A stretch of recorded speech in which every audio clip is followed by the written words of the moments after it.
नमस्कार, आप देख रहे हैं एमबी नेटवर्क। मैं हूं आपके साथ पंकज यादव। राजस्थान में साल के अंत में विधानसभा के चुनाव होने हैं। ऐसे में सियासत पूरी तरीके से गरमाई हुई है। खास करके अगर बात करें बीजेपी और कांग्रेस की, तो इस बार भ्रष्टाचार का मुद्दा सबसे ऊपर है। ऐसे में आरोप प्रत्यारोप का भी सिलसिला लगातार जारी है। इसी पर खास चर्चा करेंगे, लेकिन उससे पहले रिपोर्ट देखिए।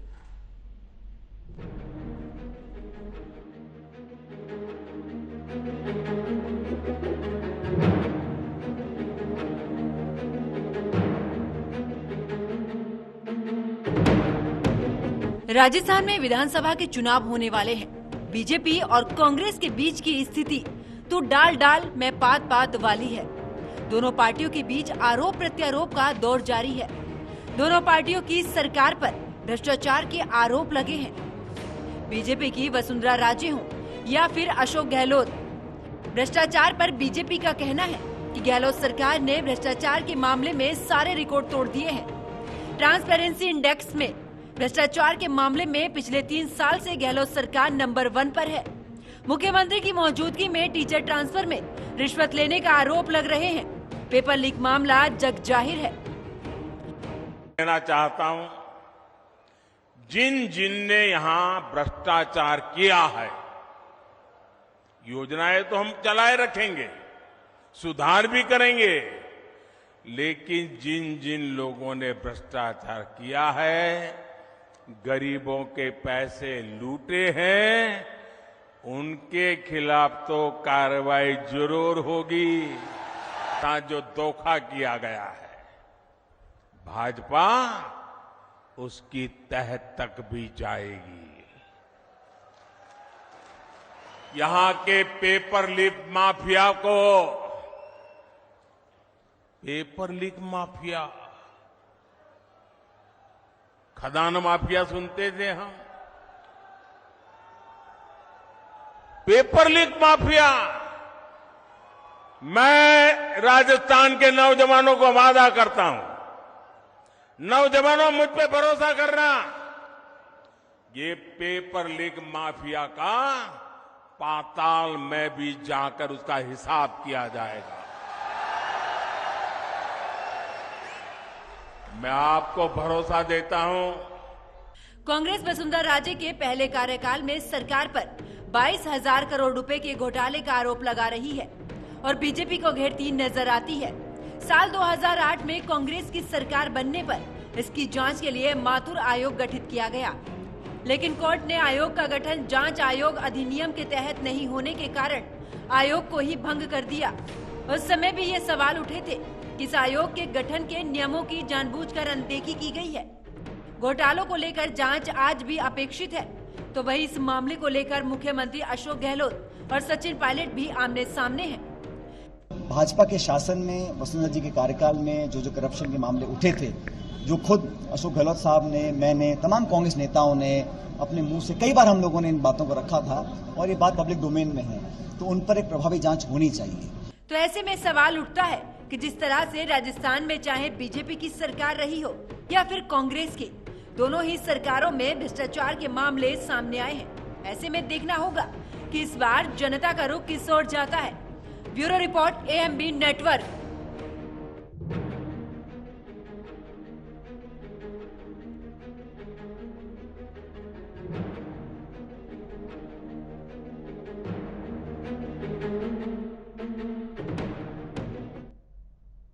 तो राजस्थान में जिस तरीके से साल के अंत में विधानसभा चुनाव होने हैं, उसको लेकर सियासत पूरी तरीके से गरमाई हुई है। भ्रष्टाचार के जो मामले हैं, चाहे वो बीजेपी सरकार की अगर बात की जाए, वसुंधरा राजे की, उन पर भी लगे हैं, और अगर हाल ही की बात की जाए तो हाल ही में गहलोत सरकार पर भी जमकर भ्रष्टाचार के आरोप लग रहे हैं। इतना ही नहीं, चाहे पेपर लीक का मामला हो या फिर ये भी कहा जाए कि सरकारी जो कार्यालय हैं वहां पर चाहे सोने के बिस्किट मिलने हो या फिर वहां पर नगद वहां पर राशि मिलनी हो, ऐसे तमाम जो चीजें हैं वो निकलकर सामने आ रही हैं। लेकिन जिस तरीके से राजस्थान की जो सियासत है वो भ्रष्टाचार पर एक दूसरे पर आरोप प्रत्यारोप लगा रही है, ऐसे में सवाल ये भी उठता है कि क्या इसके अलावा जिस तरीके से जनता के मुद्दे हैं, क्या वो सामने आएंगे, या फिर एक बार फिर से राजस्थान में भ्रष्टाचार का जो पूरी तरीके से माहौल बना हुआ है उस पर एक बड़ी सियासत इस बार देखने को मिलेगी, क्योंकि सभी पार्टियां पूरी तरीके से अपने चुनावी मैदान में उतर चुकी हैं। और अगर बात की जाए प्रधानमंत्री नरेंद्र मोदी की, तो उन्होंने भी इस ओर साफ तौर पर इशारा किया है कि अगर इस बार बीजेपी की सरकार राजस्थान में बनती है तो चाहे पेपर लीक माफिया हो या कोई से भी माफिया हो, उनको लेकर अब पाताल तक भी उनको नहीं छोड़ा जाएगा, उनको पाताल तक में भी जाकर हिसाब देना होगा। इसी के साथ उन्होंने भ्रष्टाचार पर कड़ी कार्रवाई करने की बात की है। वहीं अशोक गहलोत की बात की जाए तो अशोक गहलोत सरकार में भी स्तर पर यह भी कहा गया है कि पूरी जीरो टॉलरेंस के तहत इस दौरान कार्रवाई की जा रही है। लेकिन एक के बाद एक तरीके के भ्रष्टाचार के आरोप जो लग रहे हैं वो वाकई ये सोचने पर मजबूर कर देते हैं कि आखिरकार जो जनता का पैसा है वो इस तरीके से भ्रष्टाचार की भेंट चढ़ रहा है। तो ऐसे में देखने वाली बात बेहद ही दिलचस्प होगी कि दोनों ही पार्टियां चुनावी मैदान में हैं, एक दूसरे पर आरोप प्रत्यारोप लगा रही हैं, लेकिन दोनों ही भ्रष्टाचार में पूरी तरीके से लिप्त नजर आ रही हैं। ऐसे में किशोर ये जो चुनावी रैलियां हैं या किशोर ये सियासत है वो जाएगी। तो ऐसे तमाम सवाल हैं जिनको लेकर, यानी कि किशोर होगा इस बार जनता का रुख, परिवर्तन होगा या फिर एक बार कांग्रेस की सरकार वहां पर बनेगी, क्योंकि भ्रष्टाचार के मामले काफी लंबे समय से चलते आ रहे हैं। अशोक गहलोत सरकार पर एक नहीं तमाम ऐसे मामले आए हैं, चाहे वो पेपर लीक का मामला हो या फिर टीचर्स ट्रांसफर का मामला हो, तमाम ऐसे मुद्दे हैं जिनको लेकर अशोक गहलोत सरकार को बीजेपी हमेशा से ही घेरती आई है। वहीं अगर बात बीजेपी की करें तो वसुंधरा राजे के राज में जिस समय पर वो मुख्यमंत्री थी उस समय पर 22,000 करोड़ रुपए के घोटाले का जो मामला है उसको लेकर हमेशा से ही बीजेपी पर हावी रही है। इतना ही नहीं, वसुंधरा राजे का कार्यकाल में जो घोटाला हुआ उसको लेकर अशोक गहलोत हो या सचिन पायलट हो, दोनों ही आमने सामने आए थे। सचिन पायलट ने भी तमाम आरोप जो हैं वो गहलोत सरकार पर लगाए थे, साफ तौर पर कहा था कि जिस मुंह से हमने जनता से वादे किए थे, अब चुनाव के दौरान अगर हम जनता के सामने जाएंगे उस पर सही तरीके से कार्रवाई नहीं हुई है तो आखिरकार कौन सा मुंह लेकर हम जनता के सामने जाएंगे। ऐसे तमाम बातें हैं। चाहे वसुंधरा राजे के मामले को लेकर कांग्रेस भी इस बार दो खेमे में बढ़ती नजर आई, लेकिन जिस तरीके से आलाकमान तक ये पूरा मामला गया उसके बाद जाकर तस्वीर साफ हुई कि कांग्रेस दो खेमे में नहीं एक ही खेमे में है। और ऐसे तमाम सवाल हैं। इसी पर चर्चा के लिए मेरे साथ में कुछ मेहमान जुड़े हैं, उनका परिचय मैं आपसे करा देती हूं। मेरे साथ में कांग्रेस प्रवक्ता प्रतीक सिंह हैं, बीजेपी प्रवक्ता विकास सोमानी हैं और वरिष्ठ पत्रकार उमेंद्र दाधिज मेरे साथ में जुड़े हैं। आप तीनों मेहमानों का स्वागत है एएमबी नेटवर्क पर। चर्चा की शुरुआत प्रतीक जी आप ही के साथ में करूंगी। भ्रष्टाचार के मामले में राजस्थान की बात की जाए तो बीजेपी पूरे तरीके से हावी है। साफ तौर पर यह भी कहना है कि भ्रष्टाचार के मामले में राजस्थान नंबर 1 की स्थिति पर पहुंच रहा है। आखिरकार कब भ्रष्टाचार पर लगाम लगेगी? देखिए, भ्रष्टाचारी जो खुद हैं वो दूसरों के ऊपर इल्जाम लगाते हैं। इनके समय के वसुंधरा राजे के समय पे आपने देखा किस तरीके से माइंस घोटाला, रेत घोटाला और इस तरीके के काफी सारे आरोप लगे। और जब आरोप लगे तो राजस्थान की सरकार ने, क्योंकि जब मनी लॉन्ड्रिंग का कोई केस होता है तो ईडी और इनकम टैक्स और सीबीआई उसकी जांच करती है। राजस्थान की सरकार ने बार लिख करके दिया कि आप इसकी जांच कीजिए, तो जांच की नहीं है। रही बात, आप अशोक गहलोत जी की सरकार की बात करते हैं कि घोटाला हुआ, तो ईडी इतनी बार आई, छापेमारी करके गई, मिला क्या? कुछ नहीं मिला। और ईडी, सीबीआई, इनकम टैक्स तो सेंट्रल गवर्नमेंट के हाथ में है ना। आप 5 साल में लगातार जांच करवाते, लगातार छापेमारी करवाते और अब करवा लीजिए, लेकिन मिलेगा कुछ भी नहीं, क्योंकि राजस्थान की सरकार ने जीरो टॉलरेंस पे काम किया है। किसी भी एक नेता का बताइए कि नाम बता दीजिए राजस्थान के जिनका नाम आया हो। पिछले दिनों हमारे राजेंद्र यादव जी के यहाँ भी ईडी की छापेमारी हुई, मिला क्या? कुछ नहीं मिला। और कुछ बता के भी लेकिन प्रतीक जी राजेंद्र गुढ़ा ने जिस तरीके से बोला था कि लाल डायरी का जिक्र करते हुए भ्रष्टाचार को लेकर उन्होंने बोला, उन्होंने अपनी बात रखी तो उनको बर्खास्त कर दिया गया। देखिए, राजेंद्र गुढ़ा जी की जो बात बोली थी वो एक पूरी बीजेपी जनित बात थी। और लाल डायरी की जो बात कर रहे हैं ये, उन्होंने कहा था कि मैं 150 सीआरपीएफ के जवानों से, ईडी के अधिकारियों से वो डायरी छीन करके लेके आया। तो ईडी वहां कर क्या रही थी? घास खोद रही थी क्या? ईडी ने कौन सी एफआईआर दर्ज कराई कि हमसे लाल डायरी छीन ली गई? और उसके बाद में जब ये मामला आ गया उसके बाद कौन सी एफआईआर दर्ज करी, कौन सी राजेंद्र गुढ़ा के ऊपर उन्होंने कार्रवाई की ईडी पे? क्योंकि कोई डायरी ऐसी थी ही नहीं। ये डायरी खुद ही अपने आप को बना करके लेके आए थे, बीजेपी जनित एक डायरी थी। और फिर मैं कह रहा हूँ कि डायरी के आप प्रेस कॉन्फ्रेंस कर लें, राजेंद्र गुढ़ा, बीजेपी के नेता उनके साथ बैठ जाएं, आप टेबल कर दीजिए, आप जनता के सामने ला दीजिए ना कि लाल डायरी में क्या है। लाल डायरी में इनकी तथाकथित चीजें इनको पता ही नहीं है कि वो खाली है, क्योंकि अंदर के पेज कुछ है ही नहीं। इसीलिए लाल डायरी बाहर की बात तो करते हैं, लेकिन अंदर उसमें क्या है उसकी बात करते नहीं है। और फिर आज एक और घोटाला इनका सामने आया, एक पोस्टर लगाया इन्होंने कि 19,000 किसानों की जमीन नीलाम हो गई, एक किसान की फोटो लगाई। वो किसान ये बोल रहा है कि मेरे पास तो कभी कोई कर्ज रहा ही नहीं है, मेरे पास 200 बीघा जमीन है, आप क्यों मेरे को बदनाम कर रहे हैं। उस किसान का वीडियो आज वायरल है। तो ये बताइए आप, मतलब अपने स्कीम का प्रचार करने के लिए और कांग्रेस की सरकार का दुष्प्रचार करने के लिए भी झूठ का घोटाला करते हैं। तो ये घोटालेबाजों की जो पुरानी सरकार रही है, केंद्र में रही है, हमने देखा किस तरीके से सीएजी की रिपोर्ट आई थी। सीओजी की रिपोर्ट में लेकिन प्रतीक जी बात की जाए, जयपुर में भी बंद अलमारी में सोने के बिस्किट मिलने, 2.31 करोड़ का जो नगद वहां पर से बरामद होना, तो ये किस ओर इशारा? अगर जीरो टॉलरेंस की नीति है और कार्रवाई हो रही है सरकारी कार्यालय से, इतना बड़ा भ्रष्टाचार। देखिए, आप जो आप बता रहे हैं कि सोने के बिस्किट और वो पैसा एसीबी नहीं पकड़ा था, वो केंद्र एजेंसी ने नहीं पकड़ा था। और वो जब हमारे राजस्थान की एजेंसी ने उसको पकड़ा, उसके ऊपर कार्रवाई हुई और अधिकारी जो उसके अंदर सम्मिलित था उसको गिरफ्तार किया गया। उसके बाद में ईडी ने भी उसकी जांच करी है ना। हमने जीरो टॉलरेंस की नीति अपनाई है, इसलिए तो 2000 से ज्यादा कर्मचारियों को खिलाफ हमने कार्रवाई की। 2000 से ज्यादा के अंदर हमने अभियुक्त की जो अभियोजन चलाने की अभियुक्ति की वो दी, स्वीकृति दी। लेकिन ये जीरो टॉलरेंस की नीति हमने हमेशा 5 साल में चलाई है। और मैं फिर कह रहा हूँ, ईडी, इनकम टैक्स, सीबीआई जो आती है, कार्रवाई करके जाती है, बता करके जाएगी कौन से नेता के पास क्या निकला, क्या है उसके अंदर, लेकिन वो बताते हैं नहीं, आते हैं और चले जाते हैं। ठीक है प्रतीक जी, बीजेपी से भी मेरे साथ में विकास सोमानी जी जुड़े हुए हैं। विकास जी, जिस तरीके से तमाम आरोप जो हैं वो लगा रहे थे भ्रष्टाचार को लेकर कांग्रेस पर, अशोक गहलोत पर, इस दौरान प्रधानमंत्री नरेंद्र मोदी ने भी तमाम तरीके के आरोप जो हैं वो लगाए हैं, लेकिन इनका तो साफ तौर पर यह कहना है कि जो भी आरोप लगे हैं उस पर आप जांच कराइए। आरोप जिस तरीके से लगा रहे हैं ईडी और सीबीआई को लेकर, विपक्ष हमेशा से ही आप पर हमलावर रहा है, तो फिर राजस्थान में भी लगाइए ईडी और सीबीआई जांच के लिए। देखिए, मैं आपको स्पष्ट करना चाहूं, इसमें किसी प्रकार के आरोप नहीं है, ये सत्यता है। आप देखें कि जलदाय मंत्री के यहाँ उनके जो नजदीकी आदमी है संजय बड़ाई जी, उनके यहाँ नगद राशि प्राप्त हुई है। और जिस तरह के जल जीवन मिशन घोटाले के अंदर जो इन्होंने घोटाला किया है वो सरेआम उजागर हुआ है। ये आरोप नहीं है, ये सत्यता है, ये फैक्चुअल रिपोर्ट है कि किस किस डिपार्टमेंट में, विभाग में जो भ्रष्टाचार हुआ वो सबके सामने। आम जनता इस चीज को देख रही है कि हर जगह बरामद हो रहे हैं। योजना भवन में पैसा बरामद हुआ, गोल्ड बरामद हुआ। आप मुझे बताइए, ये सरकार कैसे चल रही है? राजस्थान के इतिहास में देश आजाद होने के बाद हर विभाग में जबरदस्त भ्रष्टाचार, चाहे बजरी का घोटाला हो उसमें भ्रष्टाचार, खनन घोटाला हो उसमें भ्रष्टाचार, और जहां जहां जो कार्रवाई हो रही है वो आरोपों की नहीं है, वो कार्रवाई तथ्य मिल रहे हैं, फैक्ट्स मिल रहे हैं और बरामद हो रहे हैं, उसके आधार पर कार्रवाई की गई है।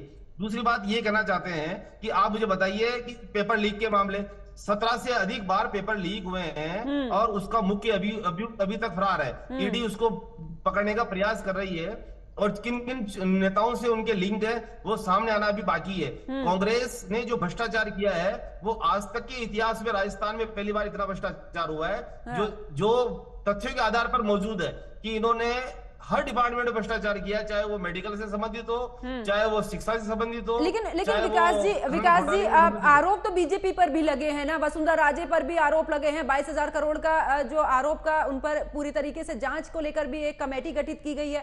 तो फिर किस मुंह से ये चीजें निकलकर, आरोप प्रत्यारोप के मामले जिस तरीके से चल रहे हैं और भ्रष्टाचार को लेकर ना तो बीजेपी कम नजर आ रही है, जिस तरीके से कांग्रेस की तरफ से बात रखी जा रही, ना ही कांग्रेस कम नजर आ रही है। मैं आपसे एक बात कहना चाहूंगा कि आरोप प्रत्यारोप राजनीति में अक्सर लगाए जाते हैं और आरोप प्रत्यारोप इस वास्ते भी लगाए जाते हैं कि उससे वोट बैंक पे उस पे दिक्कत है। वसुंधरा राजे पर तो जो आरोप लगा है उसको लेकर तो है ना 22,000 करोड़ का। नहीं, मैं एक बात कहना चाह रहा हूँ आपको, कोई किसी के लिए कैसे भी आरोप लगाते हैं, ये कांग्रेस की वो है। बाकी आप ये मान के चलो कि इन पर जो आरोप लगे हैं वो बाकायदा बरामद हुए हैं। और आप जिन आरोपों की बात करना चाह रहे हैं उसके संबंध में क्या तो एक्शन हुआ, क्या हुआ, इनकी सरकार भी कांग्रेस लेकिन विकास जी इस बार जब वसुंधरा राजे बीजेपी के साथ आने की कोशिश कर रही हैं, अपनी रैली भी उन्होंने की है, प्रधानमंत्री नरेंद्र मोदी ने भी उनका जिक्र नहीं किया है, नाराजगी नजर आ रही, तो क्या भ्रष्टाचार की वजह से दरकिनार किया जा रहा है या फिर कुछ और बात है?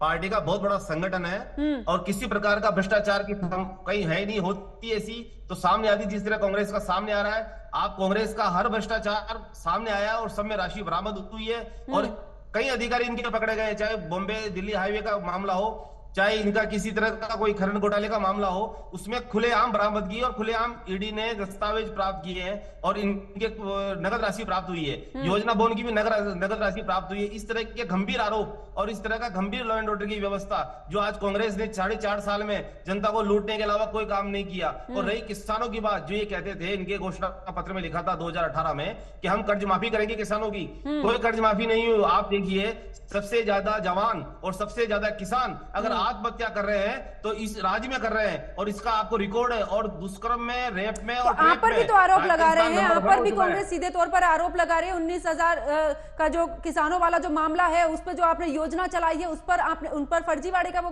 आरोप लगा रही है यहाँ पर किसानों को लेकर, कि जो आपने लगाया है, जो योजना चलाई है और उसमें किसानों का जिस तरीके से बयान सामने, वो किसान का वीडियो भी सामने आया है, आप पर आरोप लगा रही है कांग्रेस।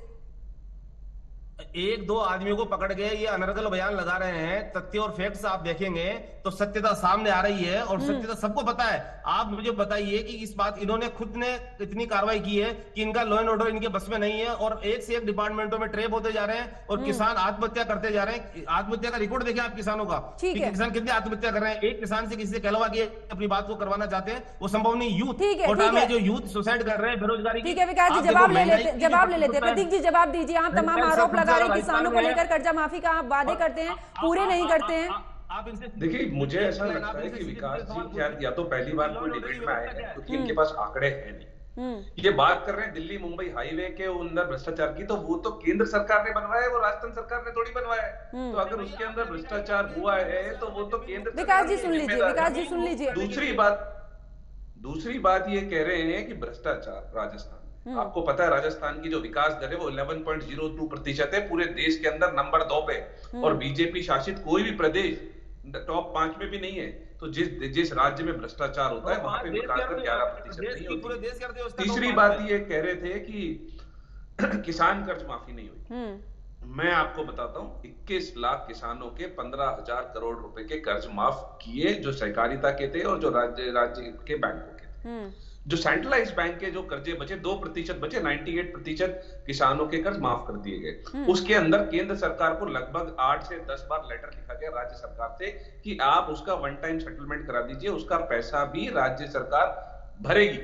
लेकिन सेंट्रल गवर्नमेंट ने उसमें कोई इंटरेस्ट ही नहीं दिखाया, और सेंट्रलाइज बैंक थे तो राज्य सरकार उनको कंट्रोल कर नहीं सकती, तो वो 2% बचे रहे। जो मैंने अभी आपको एक मामला बताया, इन्होंने एक पोस्टर लगाया है जयपुर के अंदर और राजस्थान के अंदर कि 19,000 किसानों की जमीन कुड़क हो गई, और एक किसान का फोटो लगाया। वो किसान बोल रहा है मेरे पे तो कोई कर्जा था ही नहीं, मेरे पास तो 200 बीघा जमीन है, आप क्यों मेरे को बदनाम करने की कोशिश कर रहे हैं। तो आप ये बताइए कि सरकार को बदनाम करने के लिए भी झूठ का ही सहारा ले रहे हैं। चौथी जो बात कर रहे हैं कि जो पकड़े गए अधिकारी, वो एसीबी नहीं पकड़े, वो ईडी ने नहीं पकड़े, वो एसीबी नहीं पकड़े।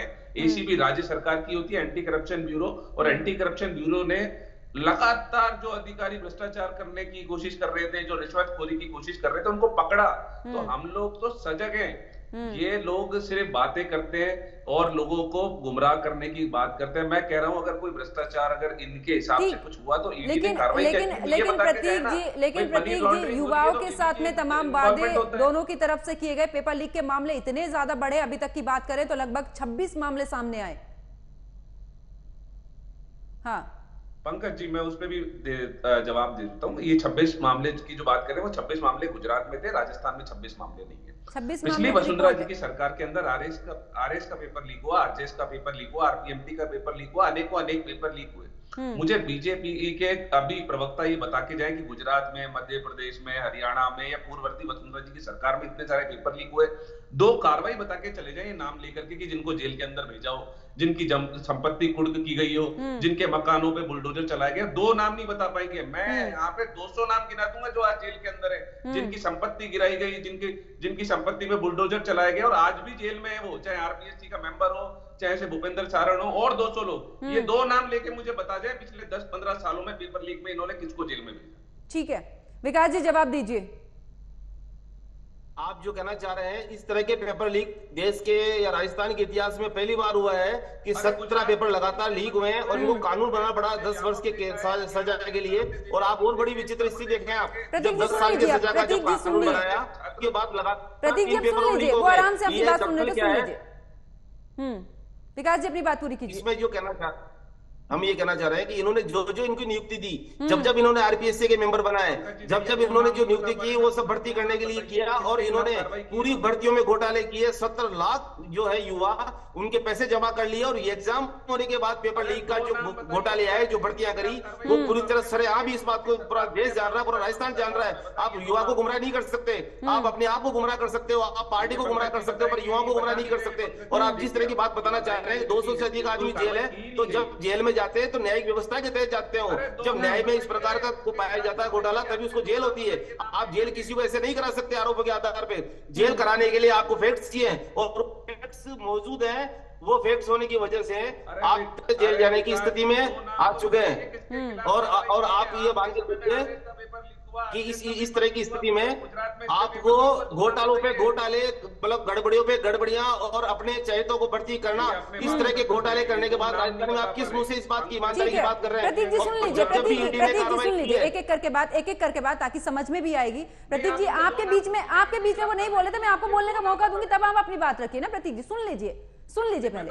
दो नाम पूछ लीजिए। ठीक है विकास जी 2 नाम बता दीजिए जरा। विकास जी 2 नाम बता दीजिए जरा इन्हें। दो नाम जो बताना चाह रहे हैं। ईडी में जलदाय मंत्री महेश जोशी के जो घोटाले हुए, उसमें केश राशि बरामद हुई। और दूसरी बात, योजना भवन का जो पैसा बरामद हुआ, उसका आपके पास क्या जवाब है? और तीसरा 10 लाख रुपए जो एचडीएफ लेते पकड़े गए, वहां पर जो जमीन मुक्त करने के लिए, उसका ये सब पूरा चैनल बना हुआ है। पूरी तरह से सरकार आखंड और भ्रष्टाचार में डूबी हुई है। कोई भी विभाग इनका ऐसा बचा हुआ नहीं है। आप मुझे बताइए इस बात का क्या जवाब है इनके पास कि भरत सिंह जी जो पूर्व कैबिनेट मंत्री और कांग्रेस के वरिष्ठ नेता, उन्होंने अपने बाल तक मुड़वा लिए।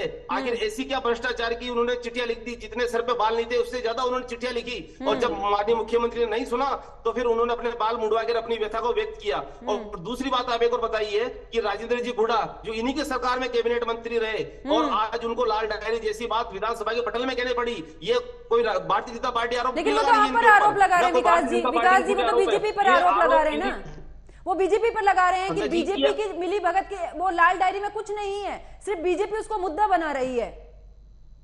एक बताओ, इस लाल डायरी का जो खुलासा किया है, जो बताया, वो इन्हीं के मंत्री जो है पूर्व कांग्रेस में कैबिनेट सरकार में जो मंत्री रहे, उन्होंने पटल पे रखी। वही इस बात को कहना चाह रहे हैं। अब आप मुझे इस बात को बताइए कि कांग्रेस सरकार के पूर्व कैबिनेट मंत्री, कांग्रेस सरकार में रहे हुए मंत्री या तत्कालीन मंत्री, और इसी बात को ये कह रहे हैं अभी, मतलब वर्तमान में जो मौजूद है, वो लाल डायरी दिखा रहे हैं। वो कह रहे हैं बीजेपी। ये बड़ी विचित्र स्थिति है, आशावादी स्थिति है। जवाब ले लेती हूँ विकास जी। एक लाइन और पूछना चाहता हूं आपको कि भरत सिंह जी जो बाल कटवा रहे हैं, बाल मुड़वाए हैं, उसके बारे में आप क्या कहना है? कि वो बाल भी दूसरे मुड़वा के गए? आप इस तरह के अनर्गल आरोप लगा के इस डूबती कांग्रेस को, इस भ्रष्टाचारी कांग्रेस को, इसमें अखंड में डूबी कांग्रेस को कब तक आप बचाना चाहते हैं? कि वो आप इस तरह के अनर्गल आरोप लगा के आपके सब तथ्य सामने आ चुके हैं, और युवा जान चुका है कि आपने युवाओं के साथ क्या किया, और युवा आने वाले चुनाव में जवाब देगा इस बात का कि 17 एग्जाम देने के बाद, करोड़ रुपए इकट्ठे करने के बाद, फीस जमा करने के बाद आपने एक के बाद एक पेपर लीक करते रहे। और आरपीएससी में जो लोग हैं, अभी तक आप मुझे बताइए कि आपका मुख्य अभियुक्त फरार है। अभी तो आप आरपीएससी में जो अभी तक वो नहीं आ रहा है, ढाका कहां मौजूद है बताइए आप मुझे। और ठीक है विकास जी जवाब लेते हैं। सारण जो लोग पकड़ जा रहे हैं, ठीक है विकास जी जवाब लेते हैं। प्रतीक जी, चाहे वो अशोक गहलोत हो, सचिन पायलट हो, दोनों के बीच में भ्रष्टाचार को लेकर, कार्रवाई को लेकर तनातनी की पूरी खबर सामने आई, पूरे तरीके से सारी तस्वीर सामने आई। उन्होंने प्रदर्शन भी किया, वो उपवास पर भी बैठे हैं। उसके बाद में भगत सिंह का जिक्र भी इन्होंने किया है। इसी के साथ में राजेंद्र हुड्डा भी यहाँ के। आखिरकार कांग्रेस के खेमे की अगर बात की जाए तो कांग्रेस के खेमे में ही भ्रष्टाचार को लेकर समय समय पर आवाज उठी है। आप कह रहे हैं जीरो टॉलरेंस की नीति। नहीं पंकज जी, अभी आप ये देखिए, मैं ये पेपर लीक की बात कर रहे थे, मैंने पेपर लीक में आपको कार्रवाई गिनाई, ये 2 कार्रवाई नहीं गिना। गुजरात में 26 पेपर लीक हुए, मध्य प्रदेश में पेपर लीक हुए, हरियाणा में पेपर लीक हुए, मध्य और आपके उत्तराखंड में पेपर लीक हुए। पूर्ववर्ती वसुंधरा जी की सरकार मैं चीज मानती हूं, 2 नाम नहीं बता पाए क्योंकि कार्रवाई की नहीं। आप सुनिए मेरी बात तो सुनिए, क्योंकि मुद्दा बना रहे पेपर लीक को, तो ये 2 कार्रवाई गिना नहीं पाए। हमारी सरकार ने अलग से कानून बनाया, उम्र कैद का उसके अंदर प्रावधान किया, और उसके बाद ये मुद्दा नहीं है। वसुंधरा जी की सरकार के समय में 5 साल में इन्होंने 75,000 सरकारी नौकरी दी। हमने 5 साल में 3 लाख नौकरी दी है, 3 लाख, इनसे 5 गुना ज्यादा। तो ये आरोप युवाओं को पता है कि ये सिर्फ आरोप, मात्र आरोप है, और इसमें कोई सच्चाई नहीं है। अब आपकी मैं ईडी इनकी भ्रष्टाचार की बातों पे आ जाता हूँ। आपको ध्यान है अभी कैलाश मेघवाल ने अर्जुन राम मेघवाल के खिलाफ भ्रष्टाचार के आरोप लगाए थे और कैलाश मेघवाल को पार्टी से निकाल दिया। अभी सूर्यकांता व्यास ने क्या बोला था बीजेपी के नेताओं के लिए, उनको पार्टी से साइडलाइन कर दिया। मैं कह रहा हूं अगर कोई बात हुई, अगर कोई लाल डायरी थी तो ईडी ने क्या एफआईआर दर्ज कराई थी? क्या उनसे कोई लाल डायरी छीन के ले गया? क्या सीआरपीएफ ने कोई एफआईआर दर्ज कराई थी कि उनके 150 जवानों से कोई लाल डायरी छीन के ले गया? नहीं कराई। इसका मतलब कोई डायरी थी नहीं। और चौथी बात, अगर कोई भ्रष्टाचार हो रहा है तो ईडी, इनकम टैक्स, सीबीआई जब पूरे देश में घूमते हैं, पूरे देश में छापेमारी करते हैं, विपक्ष के नेताओं को परेशान करते हैं, तो यहां आकर के कार्रवाई क्यों नहीं की उन्होंने? और जो कार्रवाई की, जो आए, चाहे आप राजेंद्र यादव जी के घर की बात कर लीजिए या 2020 2021 में अनेक अभी ये चल रहा है, विभाग की बात कर रहे थे, खुलासा करके जाते हैं, प्रेस कॉन्फ्रेंस करके बता करके जाते हैं कि कांग्रेस का कौन सा नेता उसमें इन्वॉल्व है और किसके पास क्या मिला, क्योंकि मिला कुछ भी नहीं है उसके अंदर। अगर उसके अंदर अगर प्रेस कॉन्फ्रेंस करके वो खुलासा करेंगे तो इन बीजेपी के पूर्ववर्ती सरकार के नेता ही सामने आएंगे। इसलिए ईडी चुपचाप आती है, देखती है और वापस चली जाती है, कोई खुलासा नहीं करती है। तो पूरी राजस्थान की जनता को पता है कि राजस्थान की जनता के लिए किसने काम किया है, युवाओं के लिए किसने काम किया है, किसानों के लिए किसने काम किया है, गृहिणियों के लिए किसने काम किया है। और इसीलिए राजस्थान की सरकार मन बना चुकी है कि इस बार रिवाज बदलेगी, सरकार नहीं बदलेगी। ठीक है, विकास जी जवाब दीजिए। ये जो बात कहना चाह रहे हैं, ये तो राजेंद्र गोड़ा जी की बात को पूरी तरह से झुठला रहे हैं कि लाल डायरी है ही नहीं, जबकि ये विधानसभा के पटल में बात कही गई है। विधानसभा में कही गई बात को आप झुठला नहीं सकते, वो वहां अंकित है और उन्होंने पटल पे रखना चाहा कि इस डायरी को मैं रखना चाहता हूं और इस डायरी को आपके सामने प्रस्तुत करना चाहता हूं। तब कांग्रेस के स्पीकर ने उसको ओपन करने के लिए मना किया और गोड़ा जी को धक्का देके बाहर निकाला। तब आप मुझे बताइए, एफआईआर और जो भी दर्ज कराना था, आपके कांग्रेस के ही जो मंत्री रहे और चलिए, समय के कम रहते चर्चा को यहीं पर ही रोकना होगा। आप दोनों मेहमान मेरे साथ में जुड़े, आप दोनों का बहुत बहुत शुक्रिया। तो देखिए, अगर बात की जाए राजस्थान में भ्रष्टाचार को लेकर, तो भ्रष्टाचार को लेकर जिस तरीके से चाहे बीजेपी हो या फिर कांग्रेस हो, दोनों ही पार्टियों पर भ्रष्टाचार को लेकर पूरे तरीके से आरोप लगे हैं। लेकिन इस दौरान अगर विधानसभा चुनाव की बात की जाए, इस बार ये मुद्दा पुरजोर से उठा हुआ है, क्योंकि लगातार चाहे गहलोत सरकार हो, उनके जो सरकारी कार्यालय हैं उस विभाग में भी तमाम तरीके के भ्रष्टाचार के मामले सामने निकल कर आए हैं। लेकिन वहीं अगर गहलोत सरकार की बात की जाए तो सीएम गहलोत का यह भी कहना है कि जीरो टॉलरेंस की नीति और उसी के तहत ये काम किया जा रहा है। लेकिन आने वाले समय में यह भी देखना होगा कि क्या विधानसभा चुनाव के दौरान ये जो जनता के बीच में जाकर भ्रष्टाचार के मुद्दे उठाए जा रहे हैं, क्या एक बार फिर से सत्ता परिवर्तन होता है या फिर एक बार फिर से जनता कांग्रेस का ही रुख करेगी। ये तो फिलहाल आने वाला वक्त बताएगा। मेरे साथ फिलहाल इतना ही। आप देखते रहिए एएमबी नेटवर्क। नमस्कार।